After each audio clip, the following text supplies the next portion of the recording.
Hi, I'm Ed Amorosa, and I'm sitting here with my friend Mike Banic, who is the VP of Marketing for Vectra. How you doing, Mike? Doing well, Ed. How are you? And I said Mike Banic, but I like Banic. I think that's the way it sounds so beautiful that way. Yeah, that's the way to say it. It's Croatia, and so whenever I'm in Europe, I always say Banic, but everybody in America just says Banic. At some point, come over to America, and the name's kind of Americanized, huh? Exactly. Well, they don't on the keyboard. They don't have the little cup over the C like they do over there. I love that character. That's one of my favorite characters. That little sort of accented thing. That looks nice. It tells you to say "ch" instead of "ka."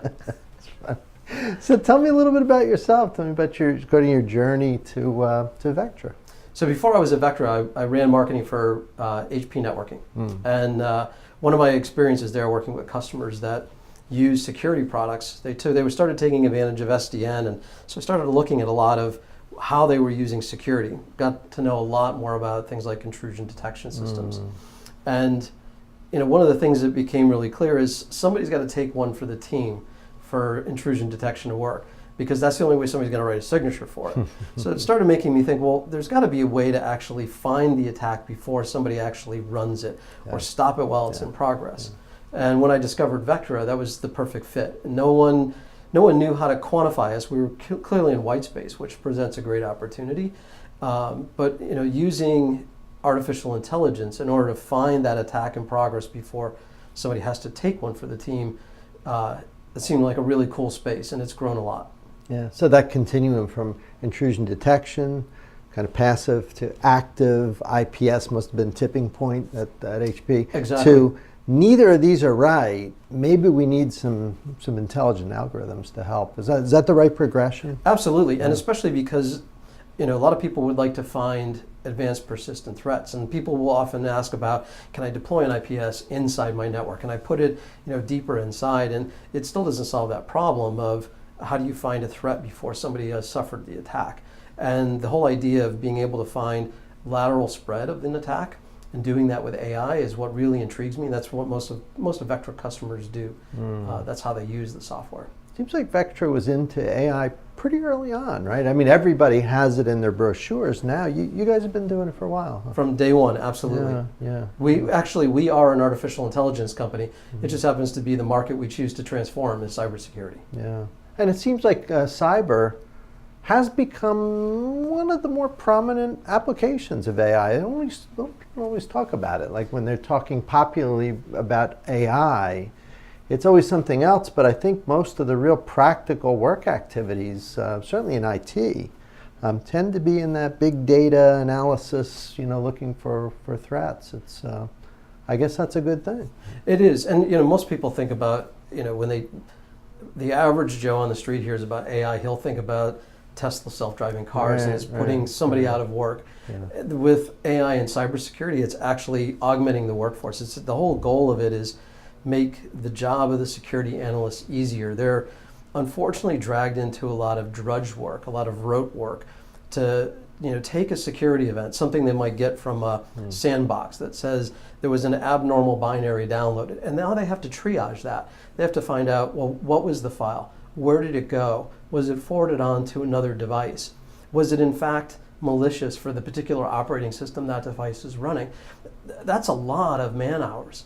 And instead, you can actually use AI to automate a lot of that. You can take a lot of the thinking that needs to go into how do you detect a particular phase of an attack, whether it's command and control or lateral movement, and get the machine to do that. And that then can present results to the security analyst so they can make a decision, they can take action instead of spending all their time doing rote work. I understand. Now your team was out at Black Hat this year, and you guys had some questioning that you did with a bunch of the attendees. I know you and I were talking about some of the results. Tell us a little bit about what you learned there. So one of the goals, because we thought about the Black Hat audience, and we know that a majority of attendees are security architects, security researchers, people who work in incident response. And there's a swath that's also C-level executives. We wanted to ask them specifically about their job. My goal in engaging people is the fastest way to get them to talk to you is ask them about what they do. So we stuck to asking them a set of core questions around incident response. how long does it take, how do you measure the length of time it takes to detect a threat, to then confirm that it's a threat, to remediate it, and then verify that you've actually performed remediation correctly and cleaned it up. Yeah. And each of those takes an amount of time that when added together is the life cycle. And if you're talking hours or days, you got a big problem, don't you? That's right, because we look at data from Ponemon Institute. They say the average cost of a breach is $3.62 million based on data from last year. Is that what it is? That's a high number. It is, Yeah. and the faster you can detect it, the greater you can reduce that cost. So if somebody's taking hours to detect and then days to remediate, well, that's all adding up. So the cost of the breach is now growing.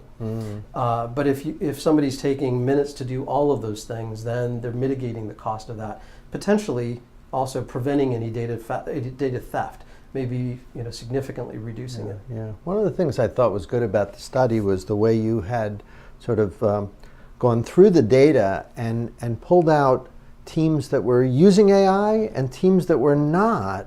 And there were pretty big differences in the response, right? Like, tell us about the time differences between groups using versus not using AI techniques. Yeah, so we explicitly asked if people were using AI. It was very surprising. Of the 459 respondents, a third of them were using AI in some way, shape, or form. Yeah. And we asked people, what is AI? What is the AI you're using? And it was advanced analytics on top of their SIM. So to me, that really qualifies because it's automating a human aspect of their job, or an aspect that's very tedious. And so we asked this question, and it allowed us to then divvy up the data. We saw that large incident response teams that were not using AI, they said that they would measure the amount of time it took to detect a threat in minutes. 34% said it was, or 37% said they measured that in minutes. But when we look at all SOC teams, so 2/3 taking more than minutes to do it. Is that right? That's correct. Yeah, that's a big percentage, taking a long time there. And all SOC teams that use AI were saying that they were measuring the time to detect in minutes. Yeah. So here, even a SOC team that, let's say, had 3 or 5 were now performing as well as a SOC team with more than 10. But it's because they augmented themselves with AI. Yeah. So let me make sure I have it right. So as I understood it, if we're not using AI, it's a longer time process, but when they introduced artificial intelligence means, so I remember in the data, it looked like more people were in that minute range. Am I reading that right? That is true. Yeah. And even I think that's powerful. It is, because it's going to reduce the cost exposure of the breach. Yeah. As soon as you can bring in the time to detect and contain, you're going to be well under that average of what the Ponemon Institute says, and maybe get it as close to 0 as you can. Yeah. Now, one other thing that I know you and I were chatting about is that today, as we sit, it seems like the preponderance of companies that are using AI or similar techniques tend to be bigger companies with a little bigger SOC, bigger team. Is that your read now, and do you think that'll change over time? Yeah, that is our read. We saw that more than 40% of the teams that are using AI have a SOC larger than 10. Oh, okay. And then when we reduce the SOC count down to 7, we see it going well over 50%, close to 60%. However, if I just look at some of our recent customers, it could actually go down significantly lower than that. Ottawa Hydro has a SOC team less than 5, and one of the key reasons that they deployed Vectra was it reduced the amount of manpower work they had to apply to our software. Our software actually gave them more value back. Wow, that's quite a stat. Do you think we'll ever get to the point where small companies will be able to, maybe in the cloud, make use of automated analytics or AI for their own Absolutely. hybrid infrastructure? Absolutely. I think part of it might be delivered through managed service providers. Yeah. We have a partnership with WordPro today. They offer managed threat hunting as a service, and that's a growing business for them. And for somebody who has just 1 or 2 people in their security team, and they need to have extra assistance from the outside, that might be an avenue people choose. But a SOC team of 2 or 3, I could see them deploying this easily for themselves, especially with the future where we take the artificial intelligence and allow them to run it in the cloud, where all they have to do is send their metadata to the cloud rather than having the brain on premise. Interesting. You know, there's a lot of hype around AI, and I'm wondering, as you think forward, as you extrapolate out 2, 3, 5 years, what do you think? Is this maybe a piece of the solution? You know, maybe where the offense and defense, that gap narrows a little bit. Is AI part of the solution to that, do you think? It has to be. It absolutely has to be, because the attacker, you know, it's really funny. We in my team have to deal with responding to events that happen in the news, and we get alerted first all the time by our PR teams in Europe. They tell us there's some hack that's happening. WannaCry started in Eastern Europe and worked its way westward. Same with other ransomware attacks. The attackers work around the clock. Security teams, you know, those employees, they have children. They have to sleep. You know, you need something that's going to work around the clock. And you know, if the attack started in a foreign country hours before you woke up, you want the triage to have been done, and you want the correlation to be complete, and you want to have an action plan when you show up at work so you know what to do. We reached out to all of our customers just to, and did health checks with them on the last wave of ransomware attacks. And all of them told us the same thing, which is, we've been watching closely, we're fine. It's because they have the tools in their war chest now in order to fight back, but fight back in real time. Seems like Vectra's a fun place to work. You guys are doing awesome stuff. It is a blast. Yeah, you've been there a while now, right?